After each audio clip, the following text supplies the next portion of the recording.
Mfashe ifoto ya première dame ndamucafye ariko mwebwe hanini ni message donc ni message mushira imbere. Ego hanini twebwe dushira imbere message kuko nocapa wewe nocapa no gucapa wowe uri umuntu bisanzwe genre nkagushira ahantu kanaka nkagira portrait yawe mugabo ntivyo wabisignifiye ikintu kinini nkuko nokorera kuma droit de l'enfant donc nico gituma ahanini nkuko nabivuze dukorera kuri communication éducative donc tufasha ni plus dans l'éducation niho dukoreramo cane iyo mpano yabo ntiboyifata nka passe-temps kuko nkuko nabivuze twebwe tubeshejeho no gucapa nta kandi kazi dukora donc novuga yuko ahubwo bogira des recherches bakarondera même des formations bakidocumenta pour que iyo mpano yabo ahubwo bayevolue kandi kuko ni impano ishobora kubashikana kure iyo uyigenzejemo neza bien sûr ni impano ishobora kuguteza imbere igateza imbere umuryango wawe nawe ubwawe ikagushikana kure donc izo yacu hariho abajeje kwandika les histoires donc abajeje kugira ama histoire hama hakaba hariho aba storyboarder donc hariho batwereka ingene les scènes ziza kugenda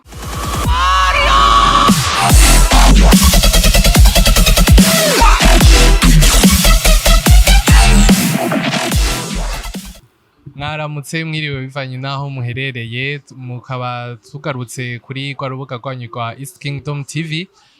Uno munsi nkuko twama tubibagirira twama tubazanira abantu bashasha bari mu ma departement ya art batandukanye. Uno munsi tukaba twagendeye abantu bari muri departement yo gucapa. Hama abo nabo akaba ari maison d'art yitwa Chacart. Hama umutumire mukaba muza kumubona. Ariko imbere yuko tumwakira mubanze mwe muri ko murakurikira iyi video mubanze mukore nkuko vyama bigenda like share ama comment n'ama subscribe kugira mubandanye muronka n'andi ma notification y'ama emission tuza turashirako kuri iyi page yacu. Mwiriwe murakomeye? Ego murakomeye namwe? Mumeze neza? Ego ndaho ndashima. Mwidondore ku bantu bariko baradukurikirana kuri East Kingdom TV. Ego nitwa Ndayizeye Lakisharissa nkaba ndi umu étudiante à l'université Lumière de Bujumbura campus Kinindo nkaba ndi mu gisata ca entrepreneuriat et gestion des projets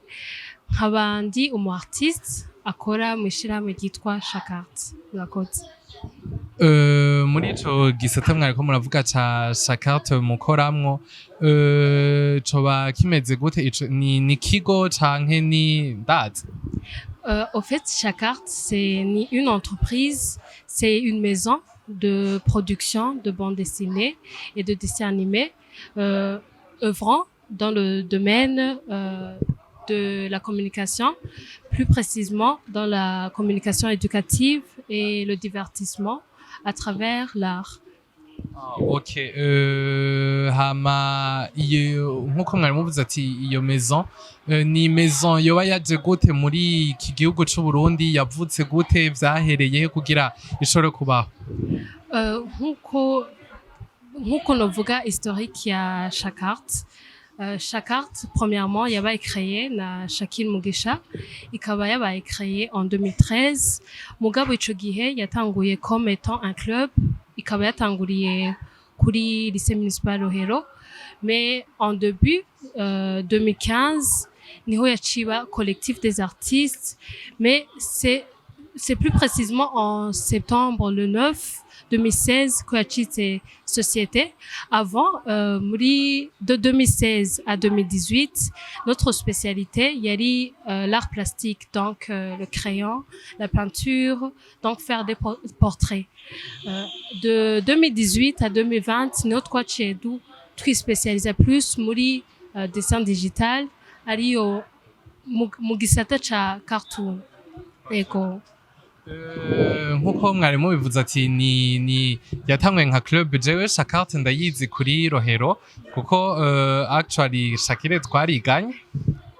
kuri Rohero niho nari ndayizi kandi nanje nari ndayizi nka club, ariko ubunye tukaba tubona igeze ku rwego rwo kuba société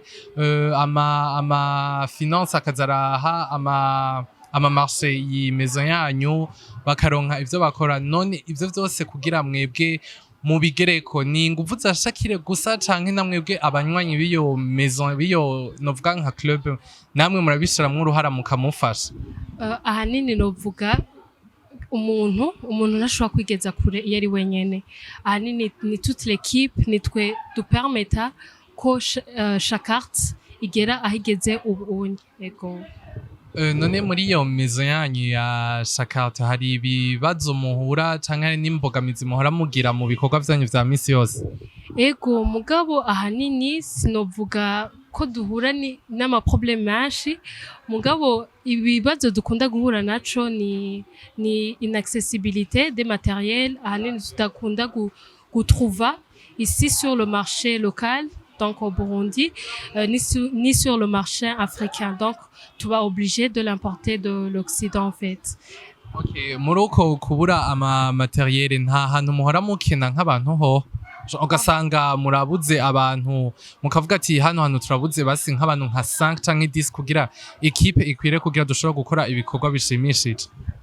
Musi wa mukibazo gatoya. Uko kuntu mwari muvuze yuko mugera les difficultés mu kubura ama materiel.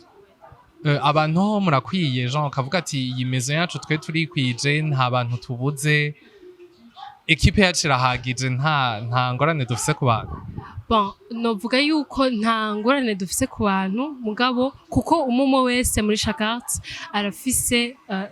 tashi yiwe. Donc nimba hageze yuko umu character design umuntu akrea aba personnage, nimba hageze yuko ariwe arakora, hama hageze kuba coloriste arahaba coloriste bagakora gutyo tukaguma kugira akazi kanyaruke, tugakora akazi kameze neza kandi kakanyaruka no muri dere imeze neza. Okay, dufatiye aho nyene urashobora kutubwira nk'ubuzi bwoba buri muri iyo maison ya Shakart, ubuzi buhari ukavuga ati abanye hariho akazi ko gukoloria, hari abajijwe gucapa, hari abajijwe gufotora, kuzana des idées, ndazi hari amantuze ya igabuye kungahe muri iyo maison yanyu? Muri maison yacu hariho abajejwe kwandika les histoires, donc abajejwe kugira ama histoire, hama hakaba hariho aba storyboarder, donc hariho batwereka ingene les scènes ziza kugenda, comment ama image ziza kuba placé, hanyuma hagaca haza aba character design, donc aba créer les personnages, akaba aribo ba créer burya bu cartoon mubona buza jouer le rôle, donc aba jouer le rôle acteur, aba acteur en fait. Hama hageze abo onye hacaza aba coloriste bajejwe kugira kwankra les images, ku déterminer charte graphique. Hama ikindi naco baba bajejwe gufasha gusiga aba personnage baba créé par le character design. Hama hakachaba umu lighting artist nawe ajeje ku déterminer lumière. Dufate par exemple nimba turi nk'ahantu nko mu mwijima canke ahantu hari lumière y'ibuji, donc ngaho onye au fait ni nk'umuntu agira finissage, donc niwagira ijya lumière ya nyuma. Hama hakaca haza ugira background, donc background ni ujeje ugira environnement, donc ibiri muri iyo bande dessinée cyangwa muri iyo animation ni wajeje kugira ama décor au fait. Ego nuko muri Shakart akazi kagabuye. Mwotubwira muri au nombre de combien muri iyo maison yanyu ya Shakart, mwese yaba kuvuga abakozi, abantu basanzwe aba membre bayo muri bangahe au total? Au total muri Shakart turi au nombre de 12. Ouais. 12 gusa? Mwese 12 ubwo buzi ivyo bintu byose murabimenya ati twebwe kuri uko turamenya uko ngene tubigenza? Ego umwe wese arazi domaine yiwe, arazi tasha afise, donc nico gituma bitigera bitugora kuko umwe wese arazi place yiwe yo hageze ko yashikiriwe, aramenya ko hageze kakora. Okay, none wo twereka nk'utu œuvre duke mumaze kurealiza, ndaze mumaze no gusohora, nimba watugendanye bien sûr? Ego ngaha anye ndafise igitabo cyitwa Pour chaque enfant tous les droits. Iki gitabo kikaba arico twagiranye n'abapartenaires bacu aribo Union Européenne iri en partenariat avec l'UNICEF, avec l'ambassade de France, avec l'ambassade de Belgique ego na ambassade ya Allemagne. Donc twarabakoreye aka gatabu mubona ngaha akaba ari agatabu twakoze pour les enfants kugira nyene dufashe nko ngaha mubona ngo Toi ne va plus à l'école ni kugira twerekane ibibazo abana bakunda guhura navyo kenshi muri entourage yabo ni hanini nico gituma twakuze kano gatabu kugira twigisha abo bana n'abavyeyi ego. Donc no kuvuga mu ma œuvre mu réaliza ni message muri ko muratanga hanini kuko abantu bacu turamenyereye bacapa abari vya bindi gucapa par exemple ndagucafye wewe ndafashe ifoto yawe ndagucafye ndafashe ifoto ya première dame ndamucafye ariko mwebwe hanini ni message donc ni message mushira imbere ego hanini twebwe dushira imbere message kuko nocapa wewe nocapa no gucapa wowe uri umuntu bisanzwe genre nkagushira ahantu kanaka nkagira portrait yawe mugabo ntivyo babisignifiye ikintu kinini nkuko nokorera kuma droit de l'enfant donc nico gituma ahanini nkuko nabivuze dukorera kuri communication éducative donc tufasha ni plus dans l'éducation niho dukoreramo cane ama message ego nko muri message muri ko muratanga haraho muba mubona zimaze kugera okay par exemple reka mbe specifique ahantu turaheruka kubona ama retreat mwakoze ku bintu vy'aba albinos genre ajyama œuvre muhora mugira hari gihe nk'amafond ashobora kuvuga ati canke amawenje akavuga ati wow ti ndabaye tushe niyo message mwatanze reka tubahe nk'akamarche gatoyi hari amawenje mumaze gukorana canke ego turafise aba partenaires dora dukorana ego barahari kandi bari intéressé n'ibikorwa vyacu ego. Okay no muri no minsi ngo mwari mumaze muri campagne yo gutanga utwuntu tw'udutabo ku mashuri eske n'amashakoshi kuko nko mu mwaka uheze twari twagize campagne yo kugira amadon y'amashakoshi bikaba bifeza partie y'ibintu tukibandanya mu gufasha abo bana akaba ni niki gitabo mubona ngaha bifeza partie ni lancement twagize yo mu mwaka uheze ariko ikibandanya mu kudistribua bino bitabo tugenda turagira n'ama séance de lecture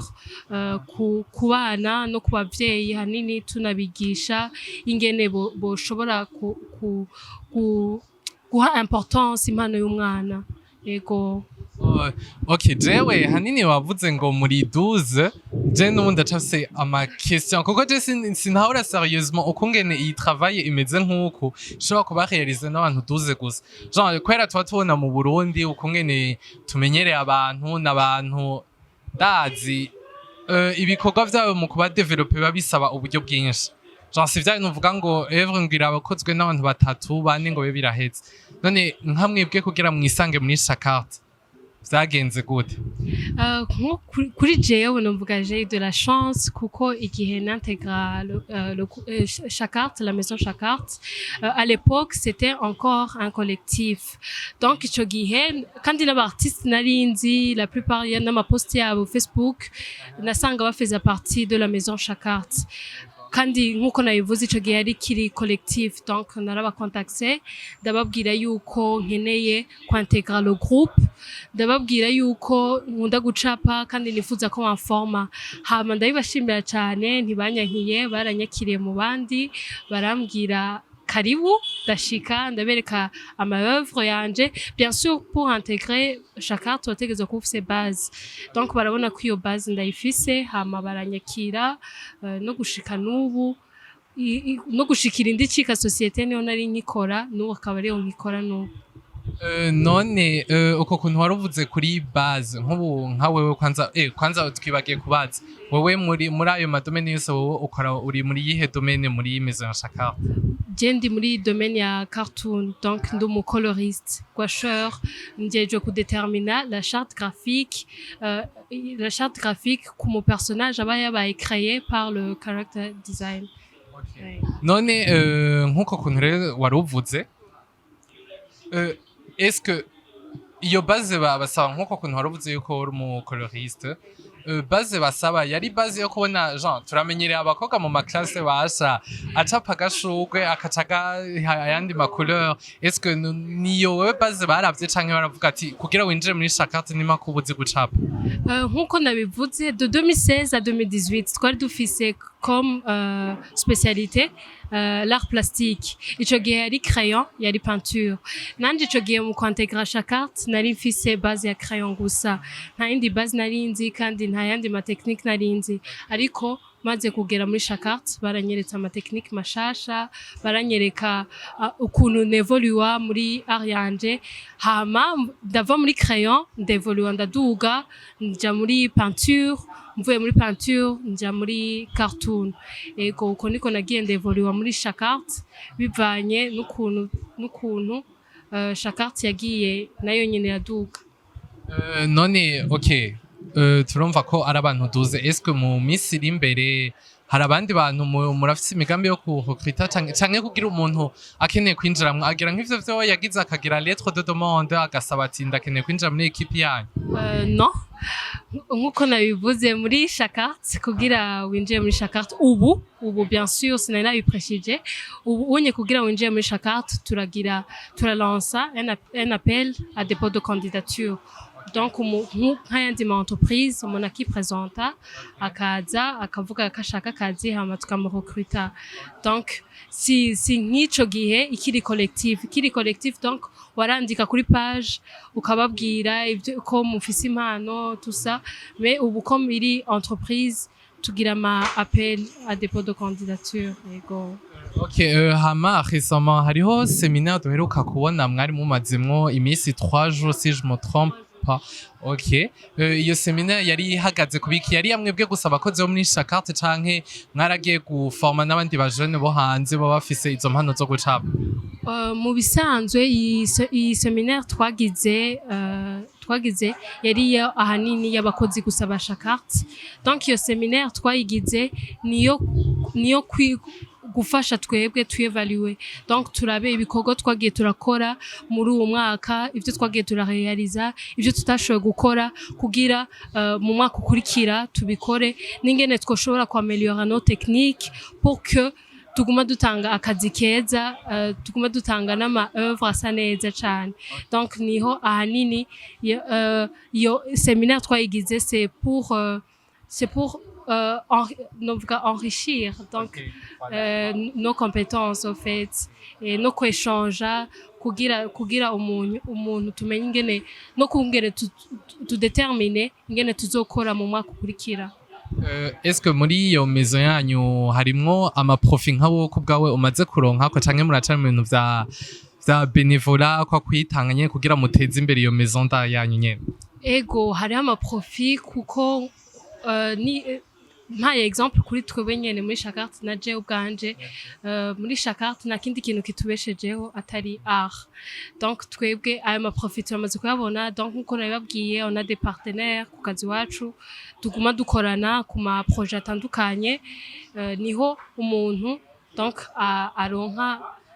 ses profits muri murambaza mugabo sino kandi na development nayigize nkuko nabibabwiye ingene nagiye devolua ego. Okay, no kuvuga nkaho ubusanzwe ugize nk'iyo chance ukaba umukozi wa chacarte no kuvuga uba witeze ati à la fin du mois I will get something that bien sûr. Okay, aho ni sa urumva mu majambo make mwebwe muri abafonctionnaire abakozi ba chacarte bon ego turakora muri chacarte. Okay, hama nko ku bana abana basanzwe bafise impano zo gucapa ugasanga niba abana muri classe ukabona ko ari umuntu afite talent ugasanga niwa muntu aguma acapa ariko bamubwira ati est-ce uzogende ugira ikintu ariko ukumva ati ibinye ni pastime yanje ni kwiryohera abantu nk'abo wewe ubiyumvira kwiki? Abantu nk'abo bon novuga yuko ahanini si novuga ati iyo mpano yabo ntiboyifata nka passe-temps kuko nkuko nabivuze twebwe tubeshejeho no gucapa nta kandi kazi dukora donc novuga yuko ahubwo bogira des recherches bakarondera même des formations bakidocumenta pour que iyo mpano yabo ahubwo bayevolue kandi kuko ni impano ishobora kubashikana kure iyo uyigenzejemo neza bien sûr ni impano ishobora kuguteza imbere igateza imbere umuryango wawe nawe ubwawe ikagushikana kure donc ntiwoyifata nka passe-temps kuko cyangwa ngo uyinyegeze kubera yuko vraiment ni domaine c'est vrai ni domaine ahanini mu Burundi itazwi cyane ariko ni domaine vraiment iyo yitwayemo neza igushikana kure ego kuri b'abavyeyi naho dusanga kubwira ati wa mwana we ndakwisavye reka kumbere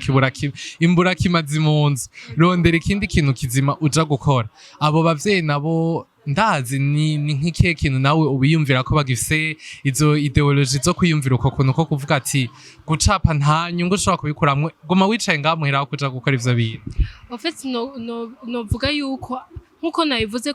mu Burundi iyi gucapa kwacu ni domaine itaramenyekana gose ubunye c'est vrai iriko iraduga mugabo ni domaine itaramenyekana gose donc ico nobwira abavyeyi nuko bosutena abana babo kubera yuko umwana iryo mpana afise kije kintu nyene akunda fo yuko aba ari cumupusamo kubera yuko iyo kenshi umuvyeyi adasutena umwana wiwe kenshi umwana biramubabaza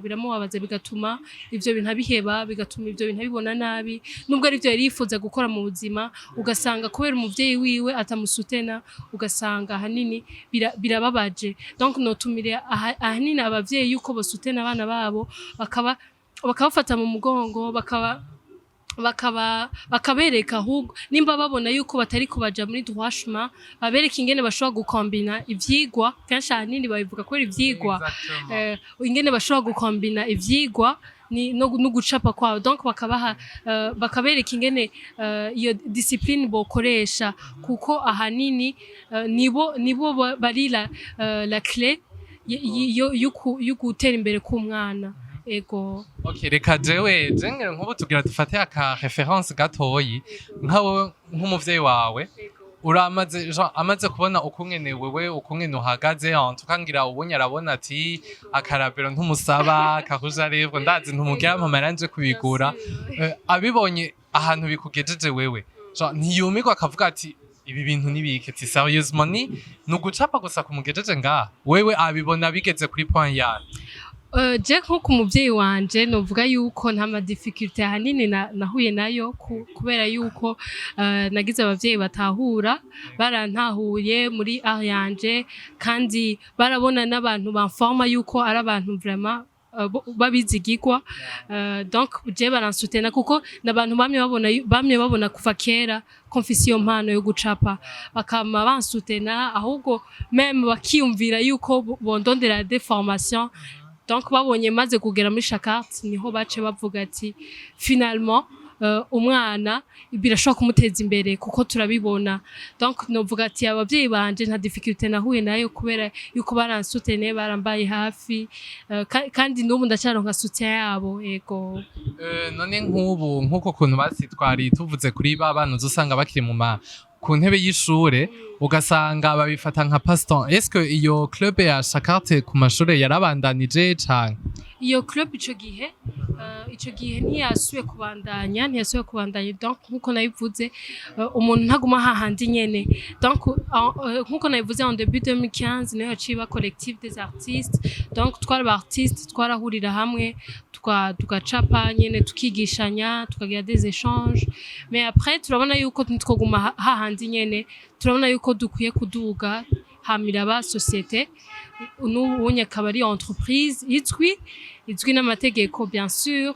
ego akaba ariyo donc iyo club ntiyashoboye kihaba ubunye ahubwo ni entreprise ihari kandi itanga akazi ego okay vyo birumvikana kandi ni development yahabaye nini hama nko kuri ama plan mufise muri no mwaka mushasha wa 2021 turimwo hamwe mwoba mufise ama plan canke vision yo mu myaka iri imbere murafise vision mugenderako ego turafise ama vision tugenderako mugabo pour cette année à 2021 novuga yuko amaprojet dufise ahanini ni amaprojet yo mu mwaka uheze atarahera notamment iki gitabo naberetse ngaha bifeza partie y'amaprojet akibandanya donc turagira ama descente ruguru mu kuja ku distribuer ibikorwa vyacu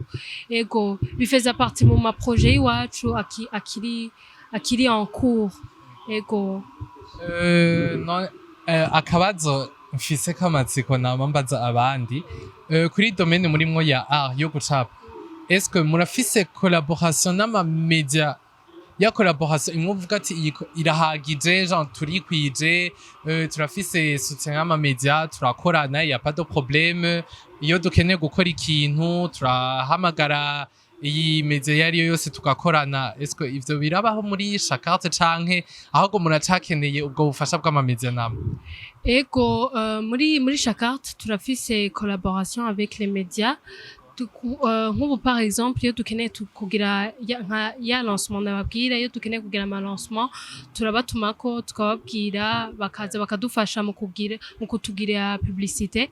mugabo c'est pas un point satisfaisant kubera yuko ahanini dukunze kubona abamenyesha makuru bakunze gutumira aba artistes bari muri domaine nk'iyiwacu yo gucapa donc nobahimiriza yuko bokwitaho cane aba artistes abacafyi kubera yuko bafise beaucoup de choses à raconter kuko nibo bari mieux placés yo kuvuga ibikorwa vyabo yo kuvuga ibikorwa bakora kandi bakongera ko bakanabageza kure donc mu kubahamagara kandi ndiko ndavuga uko sindiko mvuga ku gatwe ka Shakarte gusa ndiko mvuga ku gatwe ka no kubandi ba artistes bagenzi banje bakeneye iyo soutien y'aba media ego okay les médias ngira ngo iyo message iratambutse yuko abandi ba artistes bari mu madomaine atandukanye bakeneye ubufasha bwanyu question ni nk'ikibazo co gusezera nakahe ka jambo utekereye ku bantu bariko baradukwirikira ubabwira uko gucapa kuri wowe ivyo ari vyo genre kuba umudessinateur iwawe ni bimeze gute genre kuba umudessinateur wanje premièrement ni passion hama yaracitse na profession ego novuga yuko nobwira nk'abandi ba artistes bagenzi banje canke abandi bafise izindi mpano zitandukanye nobabwira yuko bareke kunyegeza premièrement impano zabo kuko nta muntu azoza kugusanga muhira amenya yuko impano ufise ariko wowe nyene ni wowe ushobora kuvuga ati ndiyassumer donc umuntu afise iyo mpano ashire impano yiwe ahabona abantu bayimenye hama bareke gutinya bagire na courage kuko courage irakenewe iyo ata courage na perseverance hanini ufise kenshi usanga wabihebeye mu nzira kuko uzohura n'abantu bakubwira yuko arakazi vraiment kuko baravuga ari passe-temps arakazi kagayitse ari nyene akazi nyene kadashobora kuguteza imbere ariko nobabwira yuko karateza imbere kandi cyane donc bagire iyo perseverance bagire même des recherches ntibatinye bave muri iyo zone de confort yabo hama berekana impano zabo kuko nizo zizoshobora kubateza imbere kandi zikanababeshaho donc ndabateye intege cyane ego babandanye en tout cas